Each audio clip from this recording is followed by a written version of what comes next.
Peace. Brother Philip A. Muhammad Lines Out the Cage. I want to take a little time to make a little special video for you all because a lot of you all have seen our shirts, our new shirts, Problem 31 shirts, All Road Lead to DC. And I felt that I should do a little video because there's a lot of questions being asked, all in my inbox, in my internet emails, asking me what exactly are these particular shirts and what are they for.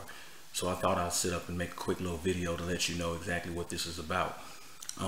First of all, we're 100% down with the movement going into DC 10-10-15, justice or else. Now, the Honorable Minister Louis Farrakhan needs everyone's support in order to make the march a success, right? Jumbotrons, logistics, technical things, very important. You got to imagine how much money it costs or what it takes to put on a march as significant as this. Now, we know it's not a march, but it's a gathering. And as we get closer to 10-10-15, we're going to start understanding and realizing how important this gathering is and how significant it is. Because what happens is there's going to be a unified call for justice for the American government and others to do what is necessary to stop this systemic epidemic, of non-justice.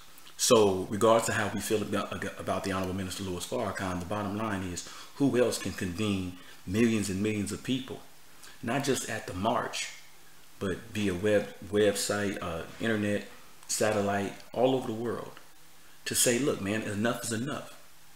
So while we sit up and we complain and we debate with one another over religion and philosophical differences and what, how do we feel personally about the minister, the bottom line is they just killed another black man, shot him dead in the head. The bottom line is they say that a young lady, our sister, hung herself in a jail cell and then said there was marijuana in her system, as if marijuana causes someone to kill themselves. In fact, if you took enough marijuana to make you suicidal, you would be sick. You would be throwing up. Everybody know who smoke weed. If you smoke too much weed, if you eat too many weed brownies, what's gonna happen? You're gonna get sick to your stomach. So to the point to where you become suicidal, you know how much marijuana it would take for you to become suicidal? Because there's something in marijuana that makes you forget about your problems. So after a few days in prison or in jail, how did she get marijuana? And if she's fighting with the police when she got arrested, people on marijuana don't do that. So we know she wasn't high on marijuana. And if she was high on marijuana, how did she get it? I'm gonna make a video dealing with that. Come on, this is common sense, man. They lying. They doing what they always do. They're hanging us, lynching us, shooting us dead in the streets. And the question is, what are we gonna do about it? Well, what does this have to do with the Problem Number 31 t-shirt? Here it is. Problem Number 31. This is the image. Well, shoot, I'll just put a picture up. This is the image that we need plastered all over the internet and all over the streets of the United States. The 31 represents Problem Number 31. It's a lesson that we have in the Nation of Islam that talks about a lion that's in a cage. And the lion seeks the way out of the cage. It took him 4 centuries to even find the door. But now with modern equipment, he's moving a little faster. He has 3,000 by 2,000 miles to go. And he's turning keys. In short, the lion comes out the cage and he's teaching his brothers and sisters and telling them to go to Washington, D.C. 3,000 by 2,000 miles is the square mileage of the United States. And we have to reach all of our people and get them to D.C. so that we will have a universal cry for justice. So we need money to put on the march. But in addition, the Honorable Minister Louis Farrakhan is calling for the Joshua generation. Go read your Bible and you'll understand what the Joshua generation means when it comes to the promised land and the fight against the giants that supposedly occupy the promised land. What good is the Honorable Minister Louis Farrakhan calling for Joshua, the youngsters, sisters and brothers, to come to Washington, D.C.? These are the fearless warriors who are not afraid to die and they're not afraid to kill. How can we get those? What good is calling those brothers and sisters to DC if they can't get there? So here's the challenge. These shirts cost $20. Online, they're $25 because it costs $5 shipping and handling. Ain't nobody getting rich. The proceeds go to fill up buses. Now on the back of the shirt is 10, 10, 15. Proceeds go to fill up buses and to get airplane tickets. Some of the Joshua generation can't get on buses and go all the way across the country because they might be on probation or parole. They got to get in, they got to get out. So some of us we're going to have to charter planes. I'm going to book planes so these brothers and sisters can get in and out of DC like they're supposed to. Others can be on buses shipped from California, Arizona, Nevada, the South, the Midwest. What good is calling these young brothers and sisters whose mothers might be on dope, whose fathers might be locked up in prison? These brothers want to be there so they can stand arm in arm with their people and show a united force against their open enemy. But we got to make money in order to get them to the march. So we have these t-shirts so that we can sell them, so that the money can come in and we can buy buses and plane tickets. We don't have a lot of time. I got 5,000 so-called friends on my Facebook. If each one of them bought one shirt, that's $100,000. How many friends do you have on your Facebook? How many buses can we send from LA? All the Crips, all the Bloods. This experience can change their lives. Now, the white boy kills 9 people in the church, and they do a GoFundMe account where he's making millions of dollars and people supporting him because he killed 9 black people in a church. How much money did George Zimmerman make in his legal fund?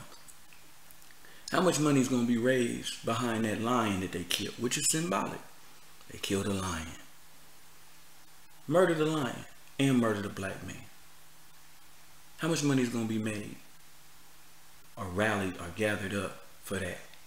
See, Negroes sit up on Facebook and you know you got money and you complain and you got a debit card. And I ordered the shirts and I want to send you the shirts so that you can not only help us get the Joshua generation to DC, but so you can start wearing the shirts and get the shirts, get the message out to the people to go to 10, 10, 15. But you act like you ain't got no money, so you don't want to order the shirt. It don't bother you. It's only $20. But white folks, you complain about white folks killing people, niggas, every day. And then they open up a GoFundMe account and they got $500,000, $100,000, $1 million in a matter of a couple of days because they put their money behind their cause. But because it's a black man asking for you all to send money so we can help the Honorable Minister Louis Farrakhan and get these youngsters to DC, you have a problem and you want to make excuses, but you're sitting up posting on Facebook like you a super revolutionary, or you super militant, or you super pissed off about white folks, but you ain't doing a damn thing to help get us, our children, to DC. So I'm challenging you. I'm challenging you to order the damn shirt and go ask somebody else for the shirt. When you order the shirt, I'll send you the shirt. You'll have it in 2 or 3 days. We'll send it priority mail. That's why shipping and handling is $5. I'm gonna send it priority mail. You can get your shirt. Then you put your shirt on, and then you put it on Facebook, and you challenge somebody else to get the t-shirt. Once we get this movement cracking, I'm gonna go to all the rappers and tell them to buy shirts. Nelly got to come up off of it. Game, Birdman, all these people can buy shirts so we can get youngsters to the march, so we can have a life-changing, so they can have a life-changing experience. You want to help us or not? It's $20 punk. Some of y'all ain't got no debit card. Get at me in my inbox and I'll give you the address and you can do a money order. Send the money order. I'll send you the shirt. If you give me your word, I'll send you the damn shirt before you send me the money order. Just make this happen. Ain't nobody getting rich off this. Of course, there's admin fees. I got to keep producing the shirts. But we can make $100,000 like that. We can make $1 million like that if we unite. But most of us sit up on Facebook and we talking. And y'all didn't even know how you guys get into the march.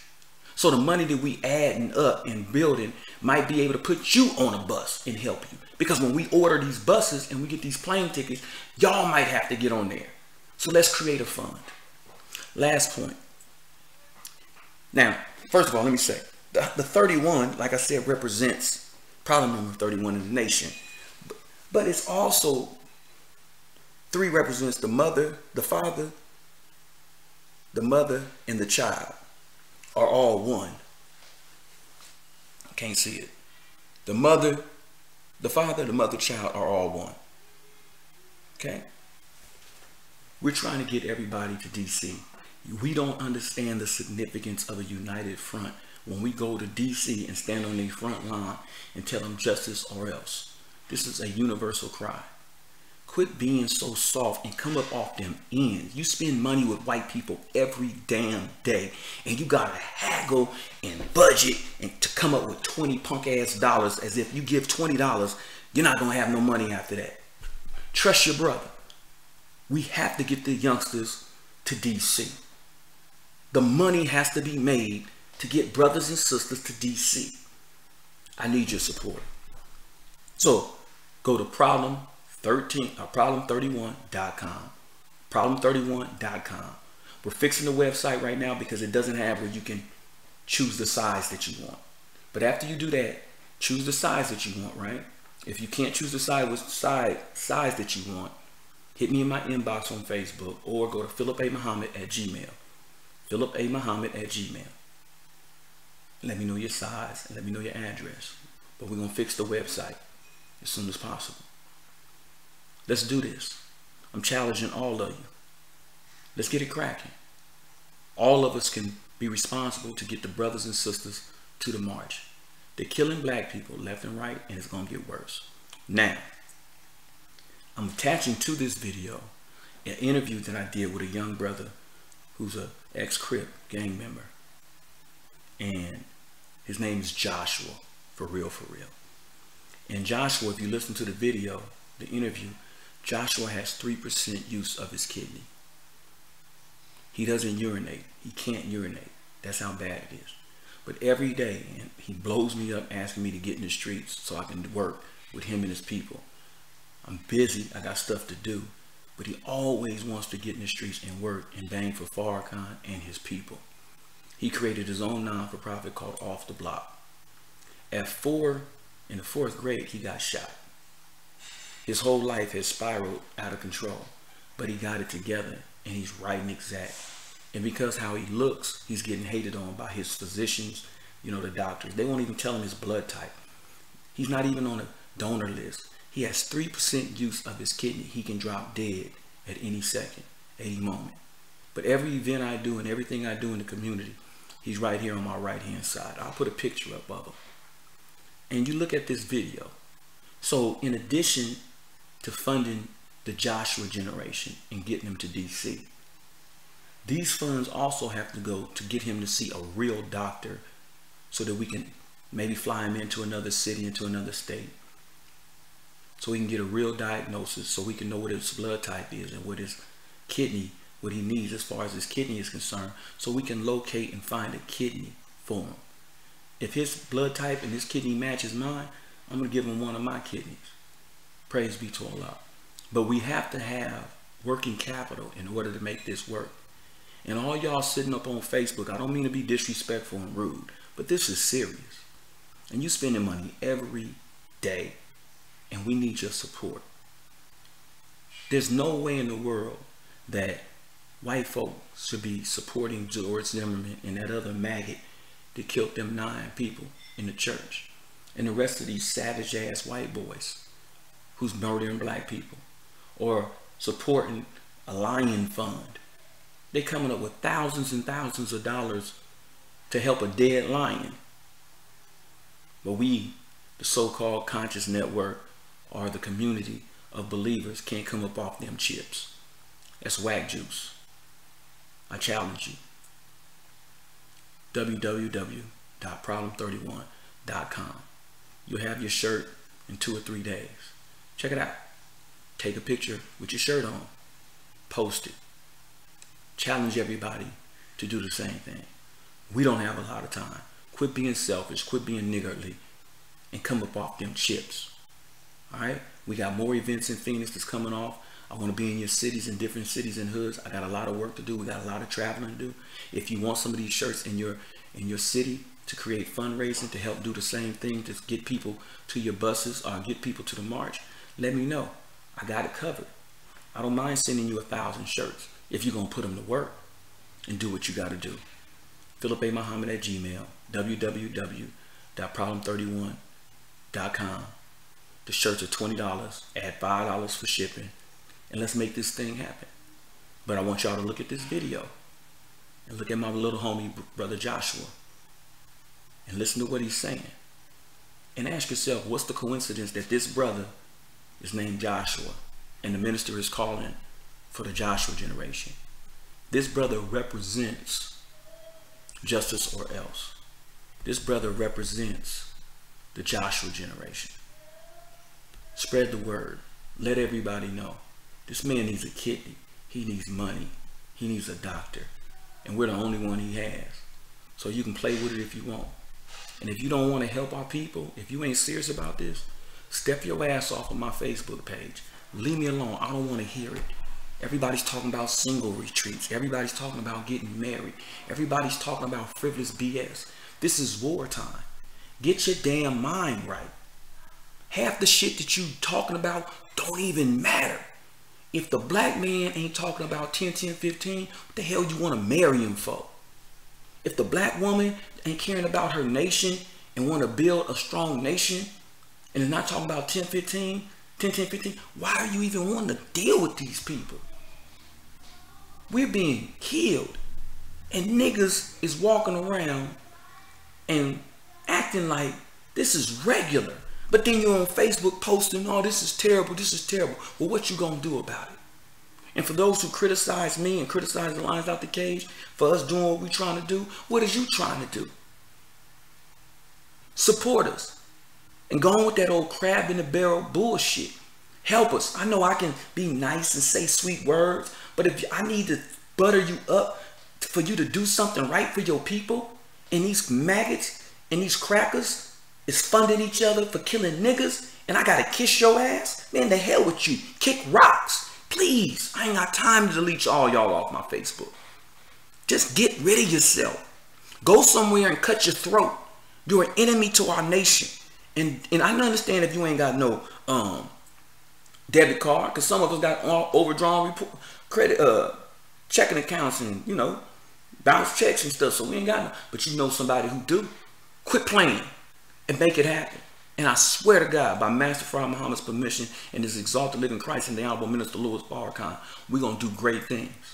But if you playing with it, go kill yourself. Quit acting like you ain't got $20. You a liar.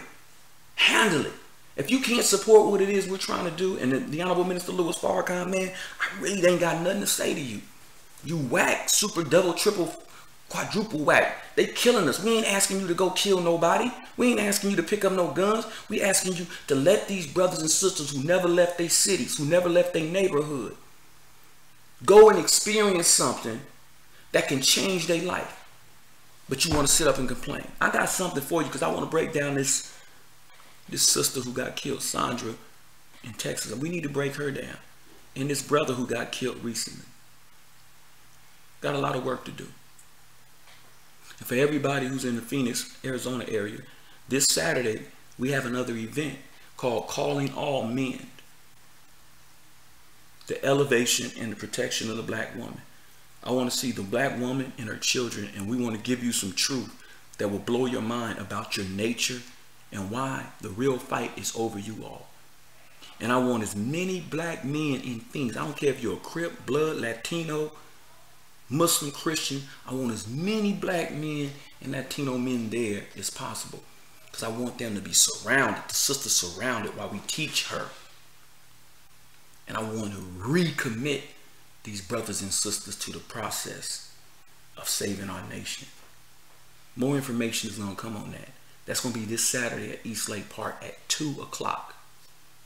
2 o'clock. I need your help to spread the word. Let's get busy.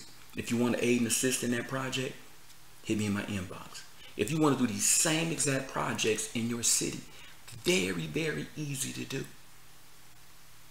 Hit me in my inbox. We don't have a lot of time. All right. Prowler31.com. Get the shirt. Let's create some funds to help my man get a kidney. He has 3%. My man Joshua can die at any moment. 3% use of his kidney. His name is Joshua. You'll find him on Facebook, Resloke. Hit him up. Look at this video, this interview, and ask yourself, is this a joke? And if white people can support each other over killing us, what the hell is wrong with you guys?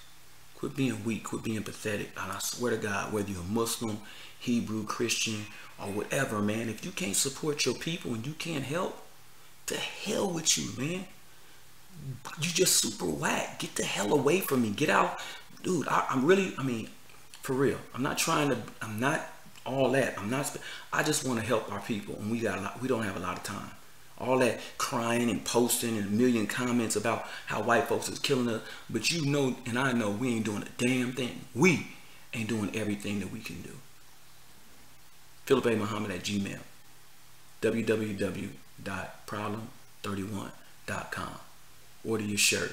Let me get it out to you quickly. All right. Check out this video. Peace.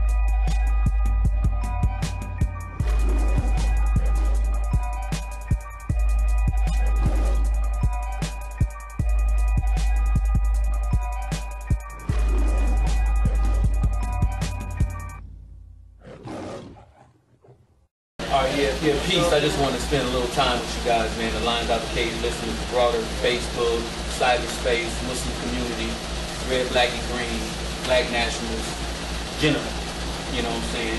In the spirit of 10-10-15, all roads lead to D.C. And the Honorable Minister Louis Farrakhan's call for, 20-year anniversary of the Million Man March. I want to introduce y'all to my homie, my partner, out of Phoenix.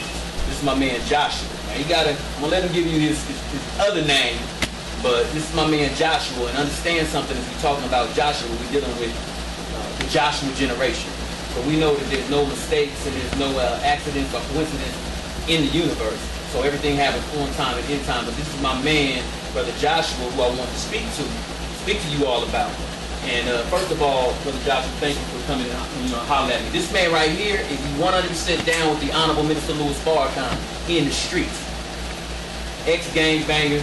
Right now he got a righteous cause. He on some real next level. He's helping the Lines Out the Cage, the Honorable Minister Louis Farrakhan. And he's got a direct connection to not only the west side, but the south side, the north side, and the east side. This is my man. Now, first of all, before we get started, man, tell us about when you was like 4 years. Give us your story, man, when you was in the 4th grade and how you got shot. Because this is the situation. When we talk about justice or else, this is the type of thing that not just my man is going through, but men like him and women throughout the country, from east to west to north to south, has his same story. And we can't not talk about justice or else without dealing with the real condition of the brothers and sisters in the community. So, Brother Joshua, tell me about when you were in the 4th grade. You were telling me about how you got shot. Tell us how that went down. Well,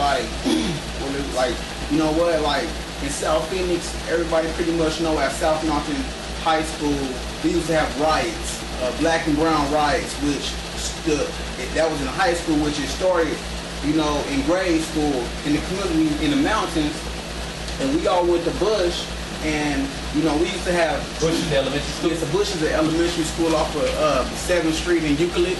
Right. And in Hilltop. Right. But Hilltop, I guess, is the game. Yeah, their jeans, green rags, and they used to fight over Circle K Park, you know, with Southside Posse, you know, and, you know, we was in grade school fighting with the Hispanics over a park.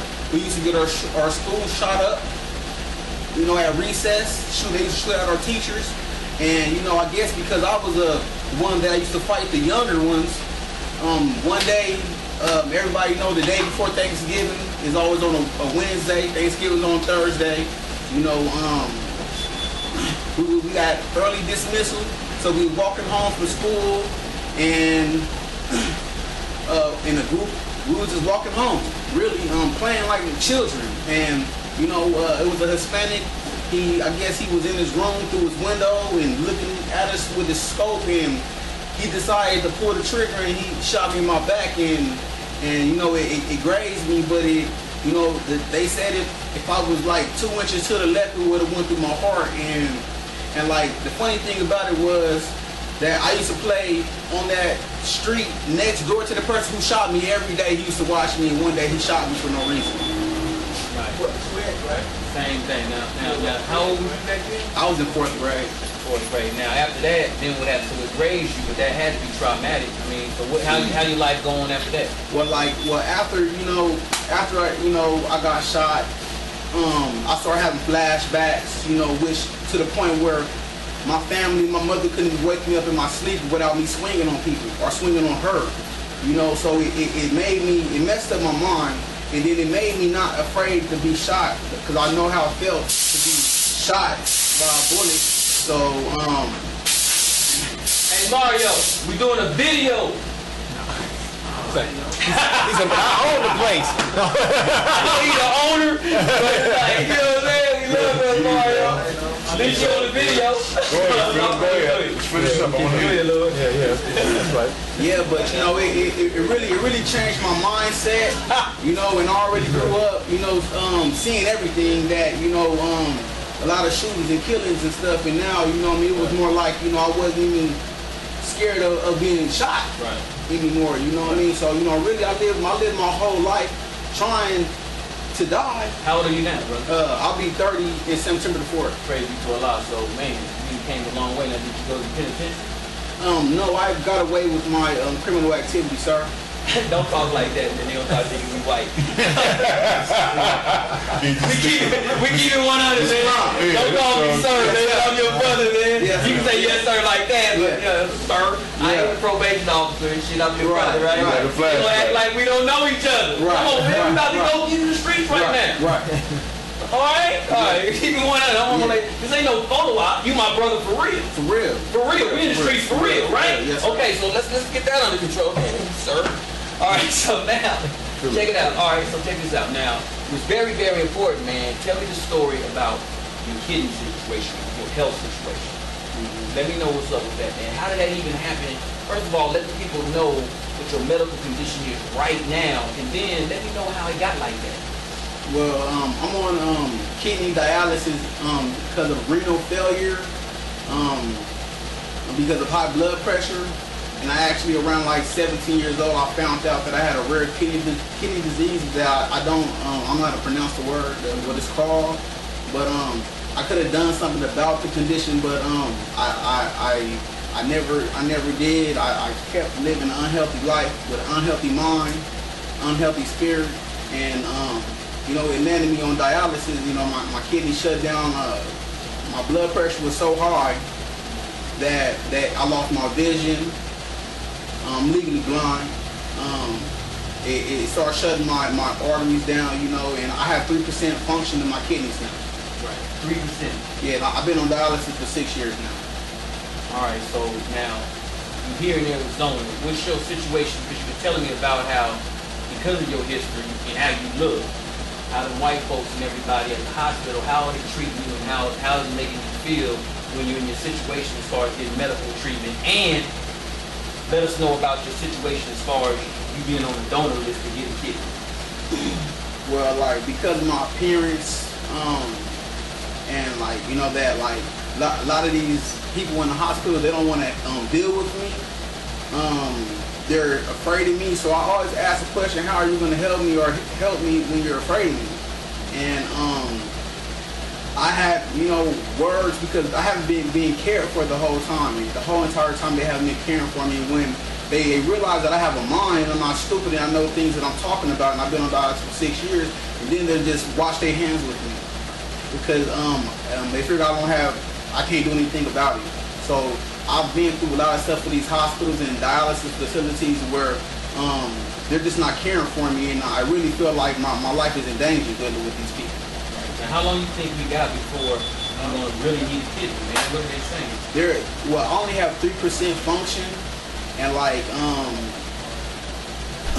I hear every day that I need a kidney as soon as possible. As soon as possible. Right. It seems like you know, anytime I miss a dialysis treatment, it's like I miss 10. Right. It's getting worse. And you tell me about your urine. You have to use the restroom. You don't even piss like normal. I don't urinate at all, and so I have to be more active and sweat more, you know, and I'm real active. So that's why I do so good. Probably because I'm young. Most of the people on dialysis are old, and I always tell people, you know, if you're lazy, you'll be in a wheelchair. If I was lazy, I would be in a wheelchair. Right, so check it out. And the one thing about it is you ain't doing no gang banging and criminal behavior. You be blowing me up and get pissed off at me because you want to meet up and get hit the street. You have an organization that you started. Yeah. Tell me about your organization that you doing. You get donations and you helping the brothers off the block. And what's the name of Off the block? Off the block. I got my own outreach, you know, off the block ministry, and I've been doing the off the block ministry. Off the block. I've been taking brothers and sisters off the block. You know, out their conditions, you know, out their mindset, you know, building relationships, fellowshipping, you know, getting all different people in different hoods that's been killing and shooting each other, and you know, in the same park, the same area, for the same reason, under the same buildings, and I mean, you know, it's been hard. Right. It's been hard because, you know, controlling things sometimes. You trying to do positive stuff. You have negative people that want to do negative things. And so, you know, it can get you out your character. Right. At the same time. It shouldn't be so difficult to do positive things and bring people together. That's why, you know, there's devils out here. Right. No question.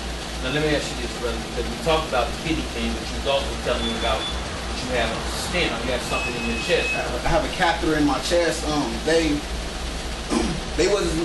wasn't getting cared for properly for like about 2 years at this firefight dialysis facility off of Central and Broadway, and like I had got into it with the last doctor at the other facility, so they were really like cutting on me for fun, and they sent me. I was like, I don't want to be at this facility no more, and so they transferred me to another facility, and they just wasn't taking care of me at all. Right. And you know, my fistula, it clotted up, it swelled up, and they wouldn't even remove it. And the doctor that put my fistula in my arm, he told me it was able to be removed. But he's the only person that told me that. Everybody else in the other hospitals, they never even mentioned that it could be removed. And it swelled, it was busting, pussing out. It took 4 or 5 months sitting in hospital to get this removed. And it saved my life. As soon as they removed this out my arm, my blood healed up. And when did they remove it? They removed it about like 4 to 5 months ago, and now I have a catheter in my chest. And what does that do? That's how they clean my blood now, and they say they don't like to use it, but as I see as being a dialysis patient, they don't like to take care of it. And like they try to convince me to do, you know, getting this official somewhere else, you know, which you know, I told them I'm just gonna deal with this until I heal myself, my kidneys start working, or I get a kidney transplant. Right. Because I'm not gonna let these people put me through hell before they try to take my life or let me die. Right. Let me ask you this too, brother. So, in all this, how's your family? Where's your mother and where's your father at? What's the story on him? My mother and father, you know, they gave me up to the state at a young age. Around like 13. And you got shot in the 4th grade. Yes. And you was a victim of society. Now you obviously grew up in their household. In my mother's household? Yeah. I left home at 13. But before that, you Yeah, I was with my mother. Yeah. So your mom, where was your dad at the time? Well, my dad, he's always been active in the streets. You know, OG triple or whatever. You know, doing his thing and making money or whatever. But he also smokes crack, even though he doesn't look like it. So he never been there. He was always took from us. So like he doesn't really have a positive presence in my life as a child. I mean, I seen him knock my mom out. My mama, I mean, she's always been a hard-working woman, working 2-3 jobs. She always kept a roof over her head, but when she was home, she was asleep. Right. You know, and getting ready, then when she wake up, she go back to work. So we took care of ourselves. How many brothers and sisters you got? I have 2 older sisters. My mother, she has 3 children, and my dad, he has 2 other sons, and he has other children, but we don't really know them. But my mother has 3 children. All right. So here's the thing on this justice for else thing. See, this medical justice that we need.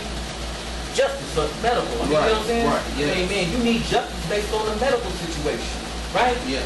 You were born in a situation where you getting shot at in the in the 4th grade, right? So then at 13.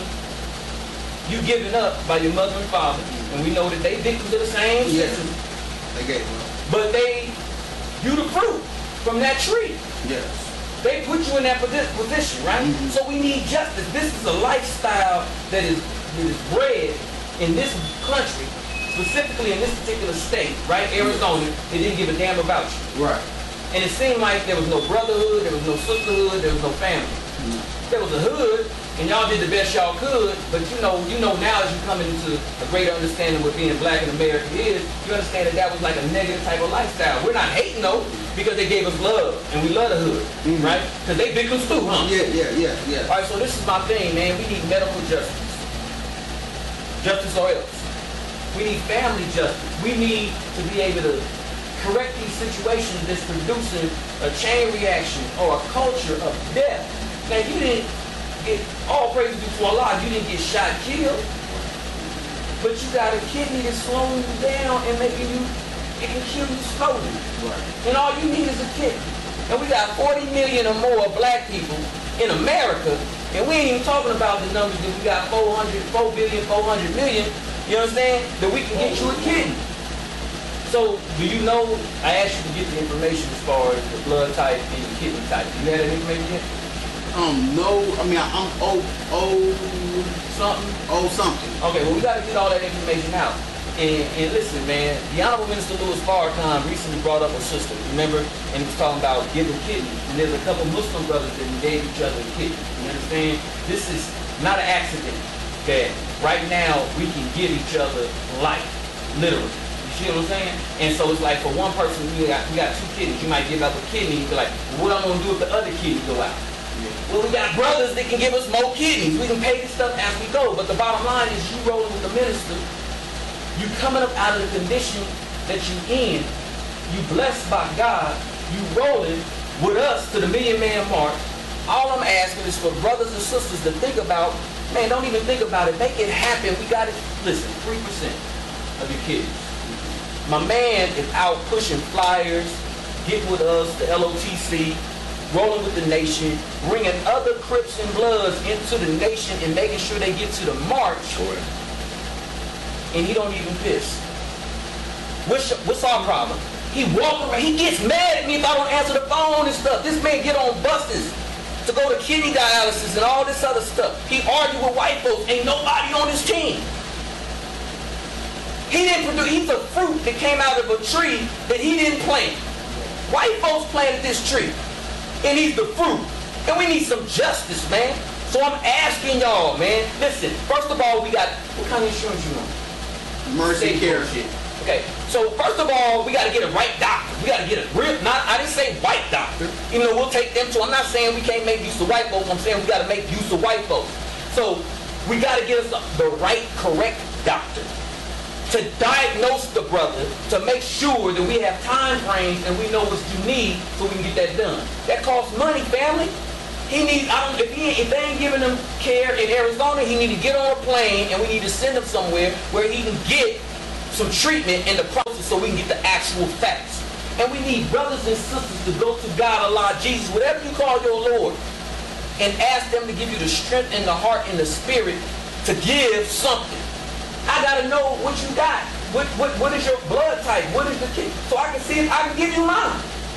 I think that would be kind of damn dope. If I got a scar on me, if I got tattoos, I got all kinds of scars on me from putting in work. You know what I'm saying? Side of the head, chest, all this stuff. I would love to have a scar like Jesus did in my side. And say, well, why is that scar down? Women everywhere. I'll be like, look at this scar. Ain't it sexy? Why? Because I gave this kidney up to my brother. Now, because I gave the kidney up, now I'm eating how to eat to live. You know, we don't eat pork no more. We doing what we're supposed to do, right? So my kidney should be dope. It should be proper, right? But if I do lose my kidney, the fact that I gave you love, one of my other brothers should come in and give me a kidney. And that's how that goes. We got to show brotherhood from one another. Now, what I want y'all to do, understand, this is all roads lead to DC. These shirts do two functions. First of all, this is the Joshua generation. You know, Joshua they went to the wilderness, through the wilderness, and they went to the promised land. And while everybody else was scared of the giants, Joshua and Caleb was like, let's get busy, let's get it cracking. Joshua is the young generation. Now, your hood name is what? J. Rash Low. J. Rash Low. All right? And so, this is my brother. And so, but his birth given name is Joshua. He represents, he's the quintessential brother that the Honorable Minister Louis Farrakhan wants. This is him! Right here! This is him! You should have this story in the Final Call. You should have it in every black newspaper across America. Hell, this is what it is. So, this is the Joshua generation. What good is the Honorable Minister Louis Farrakhan calling the youngsters to D.C. for if they can't get there? So while we're getting money and we're doing all our plans to get to D.C., the question is for the brothers who ain't got no job, they ain't got no money, and you got all these young sisters, these brothers, these gangsters, these Crips, these essays, the Hispanic, the Latino brothers and sisters. Because you understand the Latino thing now, and they shot at you, but you ain't tripping, huh? No, we getting at them too, huh? Right. All right, so we gonna get it. So those are brothers too, huh? They victims of the same thing. Huh? We ain't hating. No, Praise be to Allah. All right, so now we gotta get them too. Now, you got them. we can talk about 10, 10, 15 all we want. But how many of y'all is willing to put money on it so I can put these brothers on the bus or put them on an airplane? What good is the Joshua generation if we can't get them to D.C.? So while everybody's trying to get themselves to D.C., I would ask you a question, man. For $20, this ain't no commercial for, yeah, man, it is what the hell it is. The shirt is $20, $5 shipping and handling. Get the shirt. The proceeds go to getting buses and airplane tickets so that we can get the brothers and sisters and the strippers and the gangbangers and all the people you don't like who is despised and rejected. These are the people who Farrakhan wants. These are the people that Jesus wants. We got to get them. They want to go. They want to roll with the minister. But we need some money to get them there. So I'm challenging Gang, Birdman, Young Jeezy, T.I. Who else? Give me some more of them, man. Waka Flocka, Young Thug, all of them. And you, it ain't about just them. We can buy the T-shirt. Proceeds are gonna go to get brothers and sisters to the march, and proceeds are also gonna go to make sure my man can get the proper medical attention. That's word is bond. Master Farad Muhammad, Allah in person. Word is bond. We have to get these shirts out. All roads lead to D.C. Justice or else. Turn around, let me show you this. 10, 10, 10, 10, 15. 10, 10, 15. Turn around, my G. Justice or else. Okay? This is the sign that we need to see all over America, all over Facebook, leading people to D.C. This is Joshua. OG Joshua, who got shot up, who related to Tookie Williams. Tookie Williams is his family. You sit down, my G. This is my brother. Now, until we get the website set up, what I need you to do is go to go to PayPal and put in Philip A. Muhammad, Philip A. Muhammad, MUHAMMAD @Gmail. My man Rodney, who's a technical dude, he gonna make sure that come across the thing real quick. The website gonna be up in a minute. Let me know. We'll get the shirts out to you right now. The money goes to fill up buses and airplanes. We want all the Crips, all the Bloods, all the Latino gang members, all the despised and the rejected. Everybody who want to go, we want to make sure that money and transportation is not what's stopping us. Right. Those who have the heart to get there, we are obligated to get them there. You got a whole lot of other people who want to go. But I'm asking you, man, the fighting generation has to be there.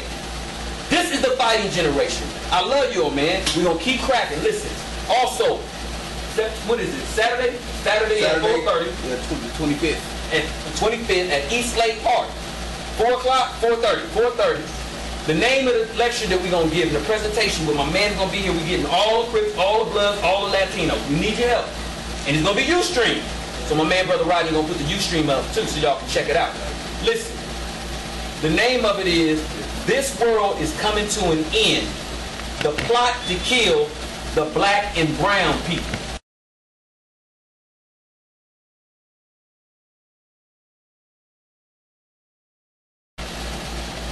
You black? Yes, sir. They plotting to kill you, literally. Sure. So I love y'all, man, and I love you, man. You know I'm going to do what I can, man. Word is bond to make this happen, you know what I'm saying? I love you, brother. It is what it is. And we got Joshua's all over the country, man. And I'm asking you, man, even if you don't think, there ain't no option. Buy the shirt. Some of y'all can buy 100 of them. Some of y'all can buy 1,000 of them. Some of y'all can buy 5 of them. Get the shirts, man, so that we can get this brother and others just like him to the march, as well as we got to come up with a whole separate fund to take care of my brother. And check it out. Allah's going to bless you. All right? So Philip A. Muhammad at Gmail. Reach out to us. Let us know what's going on. And holler at your man. And think about getting him or giving up one of your kids. All right? We don't have the information now. But we got to hurry up and find out, man. We got till 10, 10, 15, man. And you ain't pissing right now. Right. They slow playing me at the facility, but I'm gonna get past that. And how many times do you go a week for guys? 3 times a week. You went today. Yes, sir. Now, you in good spirit right now because it's 10, 10, 15. But when you ain't in good spirit, how do you feel, man, when you come up out of that thing? I don't know. Weak, tired, just I need to get rest, energy, no energy. I feel like a shooken up water bottle. Right. I just be feeling discombobulated. So now, the only thing to keep your spirit up, because you told me that you out in the streets working with the people. Mm-hmm. That's a blessing. That's my strength. Despised, The work of God. the despised, and the rejected, man. This is my brother, man. You got anything you want to say to him before I let you go, man? But we prepare to take the brothers and sisters off the block. We're on our way to the promised land. Shout out to the homies. Shout out to the homies, to Mother Earth. Take care of her. Respect the university of God. We brothers, sisters, and we about to just take this devil out by any means possible. That's what Shalom. it is. Shalom. And check it out. If y'all got y'all story, because all of us got your stories, and you need to tell your story, let me know so we can get this out. We got to be in communication with our people because the answer is in our people. We can no longer rely on our open enemy to take care of us. We have to stand up. If Black Lives Matter, our Black lives got to matter to us first. And we got to take care of not only the ones that we can't just protest and march for the ones who've been killed, even though we should protest and march and raise money for the ones who need our help before they get killed. Much love and respect. Lines out the cage. Peace.